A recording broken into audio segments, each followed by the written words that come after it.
자, 이제 오늘 이제 말씀 보도록 하겠습니다. 창세기에서 12장 1절부터 3절입니다. 창세기에서 12장 1절부터 3절, 구약성서 14면에 있습니다. 우리 함께 1절부터 3절까지 우리 한번 한 목소리 읽습니다. 시작. 여호와께서 아브라함에게 이르시되 너는 너의 고향과 친척과 아비의 집을 떠나 내가 내게 보여줄 땅으로 가라. 내가 너로 큰 민족을 이루고 내게 복을 주어 내 이름을 창대하게 하리니 너는 복이 될지라. 너를 축복하는 자에게는 내가 복을 내리고 너를 저주하는 자에게는 내가 저주하리니 땅의 모든 족속이 너로 말미암아 복을 얻을 것이라 하신지라. 자, 따라서 하시겠습니다. 너는 복이 될지라. 시작. 너는 복이 될지라 라는 제목으로 말씀을 나눕니다.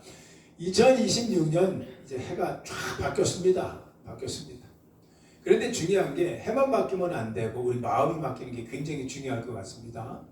우리 2026년에 우리가 신나는 교회 말씀의 배어가 뭐냐? 바로 이거예요. 너는 복이 될지라. 너는 복이 될지라.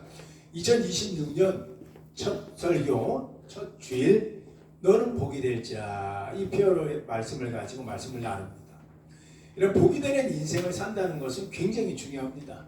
왜냐? 나만 복 받는 게 아니라 나로 인하여 그 사람도 복 받고 다른 사람도 다 복을 받기 때문에 그런 거예요. 저는 2026년에 여러분들이 그런 삶을 좀 살았으면 좋을 것 같아요. 나뿐만 아니라 다른 사람도 복 받았으면 좋겠다. 나뿐만 아니라 내 아내도 좀 복 받고 내 남편도 복 받고 내 자녀도 복 받고 또 내가 속한 공동체도 복 받고 또 아버지 넓게는 나아가서는 이 사회도 나를 통하여 복 받는 사회가 좀 되었으면 하는 마음이 간절히 이 안에 와닿았어요. 그래서 우리 교회가 정말 교회가 복 받는 교회가 되면 이 사회가 복 받는 교회가 되죠. 그리고 이 지역이 복 받는 교회가 되고 가장 중요한 게 뭐냐? 내가 복 받는 인생이 먼저 돼야 됩니다. 오늘 말씀을 여러분 꼭 참고하시기 바랍니다. 하나님 관계가 회복될 때 복이 임하더라고요. 하나님 관계가. 그러면 그게 무슨 뜻일까? 내가 복 받으려면 가장 중요한 거 말씀드려요. 내가 복 받으면 내가 속한 가정은 복 받게 돼 있어요. 성경의 레위기서에 무슨 말씀이 있느냐? 잘 기억하세요. 네 떡반죽 그릇이 복 받는다. 네가 담은 떡반죽 그릇이 복 받는다는 거예요. 아니요, 그릇이 복 받아야 그 안에 있는 떡 반죽이 복을 받는다는 거예요. 떡 반죽 그릇이 복을 받아야 된다라는 겁니다. 가정이 복된 가정 되면요, 그 안에 있는 아이들은 걱정할 거 없어.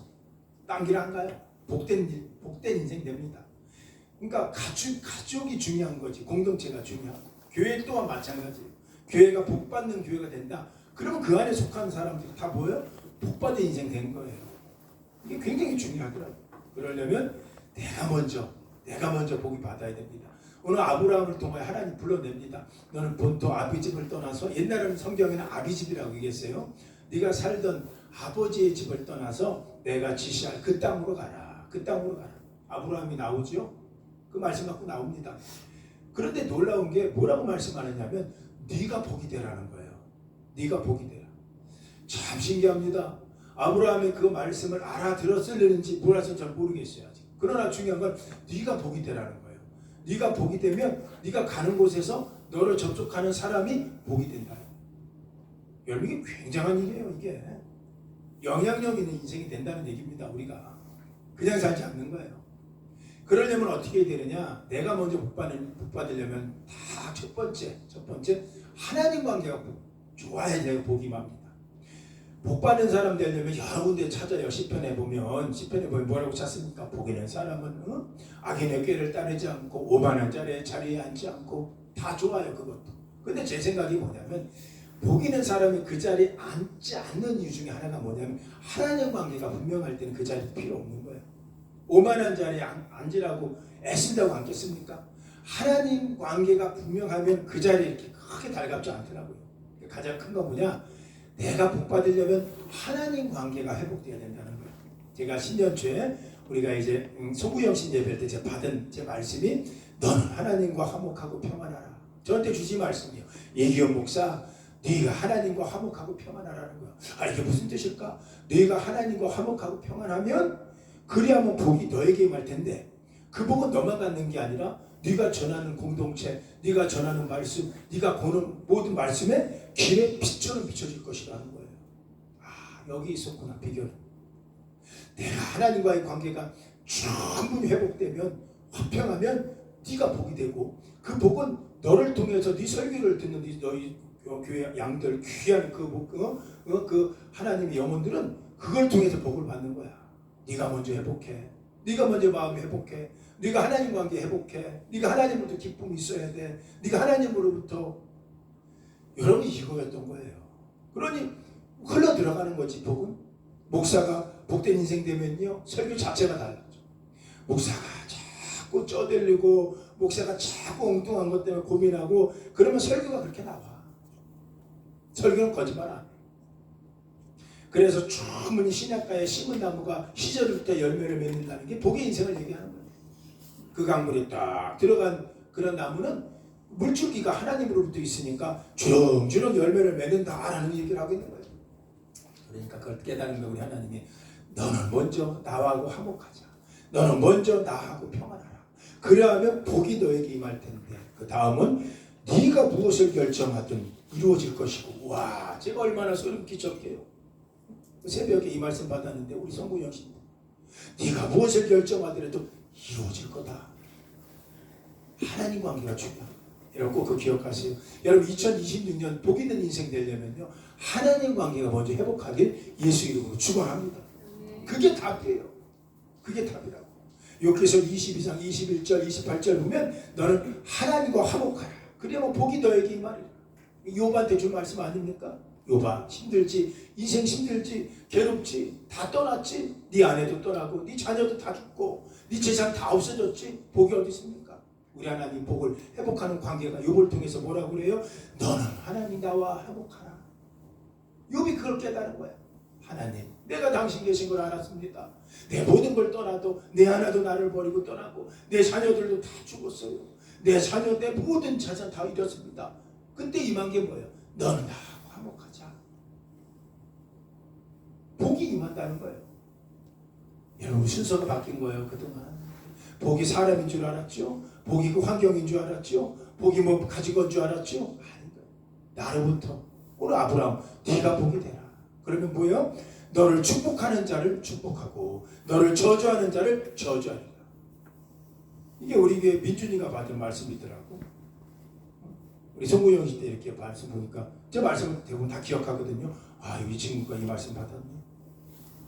내가 축복하는 자를 축복하고 너를 저주하는 자를 저주하리라.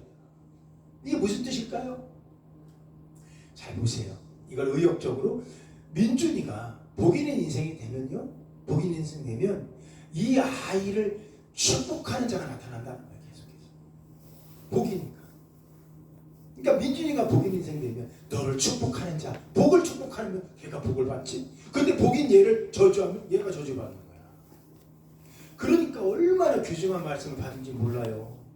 김민준이 그걸 알아들으려나 모르겠지만 너를 축복하는 자, 복인데 복을 저주하면 저주, 복을 축복하면 더 축복이야.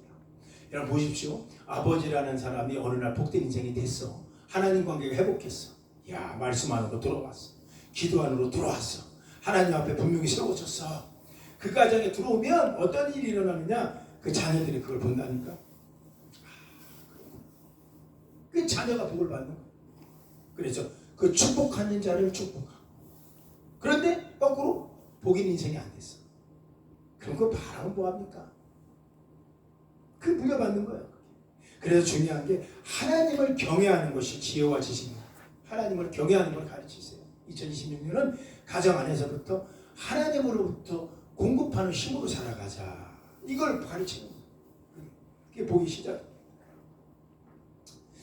그래서 시편 73편 28절에 보니까 하나님께 가까이 함이 복이라. 이 복이 멀리 없어요. 하나님부터 가까이 하는 거야. 그게 복이에요. 그러면 이제 이제 해결됐네. 복 있는 인생이 되려면 나부터 어떻게 되느냐? 하나님과 가까이 가십시오. 이게 복이 시작. 가까이 가요. 하나님과 멀어지면 떨어지니까. 왜 그럴까요? 하나님이 복이라니까. 하나님 복이니까 복을 붙잡고 있으면 내가 복 받는 거야. 그리고 내가 복 받는 인생 되면 내 가족이 나를 붙잡고 있으면 걔가 복 받아. 여러분 이거 그냥 복의 전이에요. 이게 전이. 그러려면 복이 있어요. 내가 복 있는 자가 돼야 되는 거예요. 그러려면 하나님과 가까이 하는 거예요. 왜 그래야 되나? 나로 인하여 내 자녀가 복을 받는 거예요. 그러니까 여러분 혼자 복 받는 게 아니에요. 여러분이 하나님을 가까이 했는데 내 자녀가 잘 돼. 이런 사람 많이 봅니다. 나는 정말 하나님께만 예배제로 세워졌는데 하나님께 내가 작년에 안 하던 행동을 하기 시작해서 기도하기 시작하는 거지. 그전에는 기도 안 하는 거야. 그런데 내 자녀가 잘 되는 게 왜일까요? 이게 복을 묻혀가는 거예요. 그러니까 여러분 방법은 딱 하나야. 망하고 싶으면 망하고 싶은 사람이 어디 있겠어. 망하고 싶으면 이렇게 말씀 안 받도 돼. 그러면 자녀는 그냥 망하는 거야. 왜 그래요? 떡반죽 그릇이 복을 못 받는데 그 안에 있는 떡반죽은 썩는 거지 뭐. 이게 막 레위기서 말씀 그대로 얘기하는 거예요. 여러분 이거 이치 깨달으세요. 오늘 아브라함이 실수한 게 하나가 있어. 아브라함은 네가 복이 되라 해놓고 그냥 피상적으로 말씀을 듣고 간 거야. 그가 이제 사랑하는 아내와 함께 가나안 땅에 들어갔네. 들어갔는데 그곳에 흉년이 일어나. 가뭄이 막 헤아릴 수 없는 가뭄이 일어나기 시작합니다. 그랬더니 아브라함이 이집트로 도망가는 거야. 도망가서 보니까 그곳에 왕도 있고 거기서 그러니까 무서운 게 뭐냐면 사라가 굉장히 예뻤나 봐요. 얼굴이 너무너무 예뻤대요. 성경에는. 그러니까 자기가 겁나니까 어떻게 했어요? 사라를 야, 너 내 누이라고 해라. 언니, 누나. 그러면 내가 살려드라. 잘 보세요. 복 있는 사람의 두 번째 인생을 말씀드릴게요. 하나님 관계가 회복하면요, 사람 관계가 위치도 회복되더라고요. 이게 똑같더라고. 저는 복 있는 그 가정을 이렇게 보면요, 각자 역할이 분명해요. 아버지는 아버지에서 역할이 흔들리지 않더라고요. 아내는 아내로서 역할이 흔들리지 않아요. 근데 어느 가정 들어가면요, 가정이 물질이 힘들어지잖아요. 환경이 힘들면 그냥 위치가 헷갈려. 이게 아버지인가? 이게 아내인가? 이제 그걸 좀 확대해 볼까요? 신앙인도 마찬가지. 어느 날 신앙인이 권사의 역할이 있어. 권사로서 살아갈 역할이 있다. 근데 그 역할을 망각하는 거예요. 그 역할을 잃어버려. 내가 집사인가? 내가 권사인가? 이러고 사는 거야. 자 보세요. 아브라함은 절대로 그의 동생, 오빠가 되면 안 되는 거예요. 남편이야. 정체성이 남편이야. 그런데 어느 날 보니까 힘들어지는 거야. 그러니까 거꾸로 위치가 변경되는 거예요. 여러분 더 큰 복이 있어요. 복 중에 가장 큰 복은 사람 관계가 회복될 때 가장 큰 복이 임하더라고요. 가정 안에서도 사람 관계가 회복할 때 엄청난 복이 임해요. 그러니까 여러분 꼭 기억해야 되는 게 우리 2026년은 꼭 이것만 기억하세요. 우리가 우리 일에 대해 위치가 분명할 때 그 복이 임하는 거예요. 여러분 다윗을 보세요. 다윗이 하나님께서 유일하게 다윗만큼 이런 얘기를 했어요. 너는 나와 마음이 합한 자라는 고백을 합니다. 마음이 합한 자라는 건 뭐냐면 그 속이 그 속으로 알아본다는 얘기. 하나가 됐다는 얘기죠. 자, 그럼 이상한 게 있어요. 하나님이 왜 다윗한테 어떤 모습을 보고 다윗한테는 넌 내 마음을 아는구나 라고 다윗을 축복해 줬을까? 그냥 축복 안 해줘요. 다윗은요, 여러분 잘 아는 것도 예상했겠지만 그 사무엘 선지자가 와갖고 제사장 나라, 왕의 나라를 삼으려고 이새의 가정에 찾아왔는데 그때 형부터 쭉 나오기 시작하는데 다 하나님 보시기 아닌 거야. 근데 중심이 흐트러져 있어. 근데 다윗은 그때 뭐 하고 있었냐면 저기 들판에서 양을 치고 있었네. 양을 치고 있었어. 이게 무슨 얘기냐면 자기 위치에서 자기 본분을 망각하지 않았다는 거예요.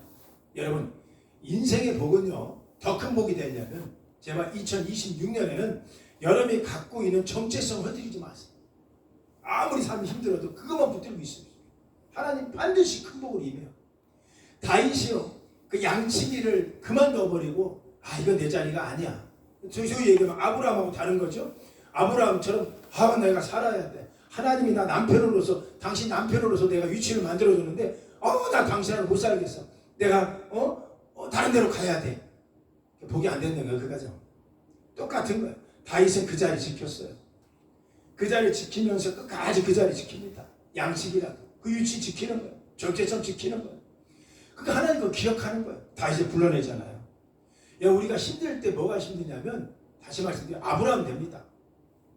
내 누이라고 해라. 그럼 내가 살겠다. 그게 복인 줄 알고 쫓아가는 거예요. 사람들 앞에서. 여러분 보십시오. 우리 정체감 선포가 2026년에 일어나야 돼요. 아, 교회가 작으면 어떻고, 교회가 크면 어떻고, 내가 믿음이 있으면 어떻고, 뭐하면 어떻습니까? 내 정체성 말이야. 아, 나는 아브라함이다. 나는 그의 남편이다. 남편이다. 그럼 왜 못 밝힙니까? 정체성이 더 큰 부분을 일으킨다니까요. 근데 아브라함 그거 잃어버리는 거야. 남편인데 남편이 아닌 척하고 산다는 거야. 저주받는 인생 되는 거야. 여러분 정체성을 일으키십시오. 내가 그 자리에 있어도 주님 다 기억하세요. 가정 안에도 마찬가지. 내 남편으로서 내가 위치가 분명했나? 나 남편으로서 아버지로서 내 신앙의 정체성이 있었나? 이렇게 물어보는 거예요. 아버지 역할을 했나? 신앙의 정체성. 아버지 역할이 뭘까요? 가정 안에서. 돈 벌어오는 거? 에이, 그건 아무나 벌어올 수 있어요. 믿음의 가정으로 세워지는 거예요. 믿음의 가정. 그래서 성경에 보니까 내 아내를 사랑하고 아이들을 공경하라. 이게 남편한테 하는 얘기거든. 이거 어느 날 그 뒤집어졌어. 아내에게 무시하고 자녀들을 막 존부리하고 큰 복이 임하지 않는다는 얘기입니다. 그래서 여러분 아내를 아내로 인정해주고 남편을 남편으로 인정해주고 아버지를 아버지로 인정해주고 이 가정 얼마나 좋은 가정 되겠습니까? 좋은 가정 되는 거예요.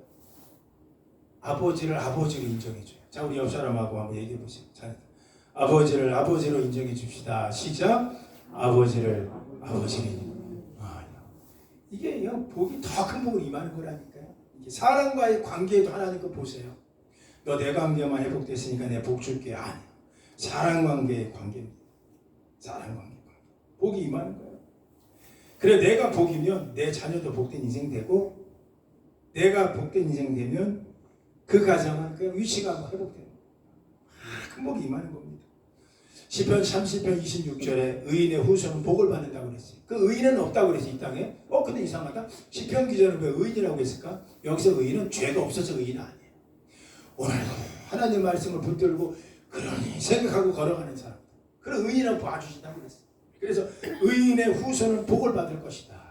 오늘도 여러분이 말씀 가지고 어떤 분은 말씀 붙들게 하고 그래. 내가 오늘도 2026년은 하나님 관계를 회복해보자. 내가 하나님 관계에 막힌 게 있나 회복해보고 하나님과 화목해보자. 평안해보자. 복이 임한다니까. 이 말씀 갖고 가는 거야. 가실 때 가정이나 직장이나 어디 가더라도 정체성이 분명한 거야. 나는 크리스찬이다. 나는 예수님 믿는 사람이다. 분명한 거야. 이걸 자꾸 변복시키면 안 돼. 그럴 때 복이 임하는 거야. 후손이 복을 받는다. 잠언서 20장 7절에는 의인의 자손에게는 복이 있다. 동일한 얘기지. 그러니까 의인은 없나니까 아니라 오늘 말씀 따라가는 사람 의인 되는 거예요. 오늘 말씀. 오늘도 여러분 가능하다고 봐요. 여러분. 가능하다고 봐요. 확대 더해보세요. 계속해서. 베드로전서 4장 10절에는 각 사람에게 주신 대로 서로 봉사하라. 각 사람에게 주신 게 있죠. 때로는 남편으로, 아내로, 자녀로 그 역할이 있어요. 그 역할에 최선을 다하고 혹시 잃어버렸으면 다시 회복하고 그럼 아브라함 인생 안 되는 거예요. 아브라함이 그걸 잃어버렸죠. 물론 나중에는 돌아와요. 정신 차립니다. 맞아. 내가 당신의 남편이었네. 내가 위치를 찾은 거야. 다시 이제. 교회로 보면 권사의 직분을 찾은 거야. 권사가 이렇게 살면 안 되지. 장로가 이렇게 살면 안 되지. 집사가 이렇게 살면 안 되지. 그 정체성으로 다시 돌아온 거예요. 다시 회개한 거지. 회개한 돌아온 거야. 그러니까 복이 임하는 거지. 갈라디아서 6장 4절에는 각 사람을 자기 일을 살피라고 했어요. 이게 뭐야? 자기 위치가 있어요. 자기 해야 될 일이 있어요. 이게 복이에요. 로마서 12장 3절도 동일한 얘기를 합니다. 각 사람에게 주신 대로 내가 복을 준다. 복을 빌어준다는 하나님께서. 자, 결론. 하나님의 복은 그냥 있지 않는다. 아시겠죠? 내가 하나님과의 관계, 네가 복이 되면 너는 복된 인생을 가정 안에서 살아간다. 뭐 그런 가정이 있지는 않겠지만 아버지가 저 지방에서 오면서 엄마하고 싸우면서 막 차 안에서 막 욕하고 막 하고 이렇게 살겠습니까? 그러지 않겠지. 내가 이런 가정을 봐서 그래요. 옛날에 어떤 목사님이 설교 중에 어떤 아이가 와서 얘기했더라는 거예요. 목사님 우리 아빠는요 교회에 있다가 밖에 나가면 차 몰고 나가면서 안에서 막 다 쏟아요. 왜? 엄마하고 싸우는데 다 쏟아나가요. 이런 얘기를 내가 들은 적이 있어요. 뭐 우리 성도님도 그런 분들은 안 계시겠지만 그런 것처럼 보십시오. 정말로 인정해주는 내 모습이 그 모습 속에 있지 않는가. 다시 한번 보고 복이 내가 하나님과 관계가 분명하면 그 가정은 복된 그릇 가정 되고 나 하나로 인하여 복된 인생을 나를 만지는 내 아들이 나를 경험하는 아들이 그날 어느 날 복된 인생 되는 거야. 너를 축복하는 자가 내가 축복해 줄 거야. 그런데 아버지가 저주스러워. 아버지가 뭐 세상 거 못 끊었어. 아버지가 2020년도 그대로 살아. 그러니 아들이 그걸 또 만지면 축복이 아니라 저주된 자다. 너를 축복하는 자를 축복하고 저주하는 자를 저주하고. 이게 아주 중요한 역할을 하더라고요. 그래서 저는 여러분에게 2026년 꼭 제가 바랍니다. 네가 복이 되라. 네가 복이 되면 니네 가정이 복이 될 것이고 저 또한 제가 하나님과 화목하고 복이 되면 이 교회 공동체는 복이 되고 여러분 또한 아버지 한 분이 엄마 하나가 자녀 하나가 복받는 인생 되면 그 자녀를 경험하는 그 아버지는 어느 날 회개하고 돌아오고 맞아 이런 복이 되는 거예요. 관계가 회복되고 그런 사람 되기를 여러분만 아멘 해봐요. 2020년 되기를 예수 이름으로 축원합니다. 아멘. 이제 성찬할 거예요. 이제 성찬식 할 텐데 성찬식 할 때 그런 마음으로 나오십시오.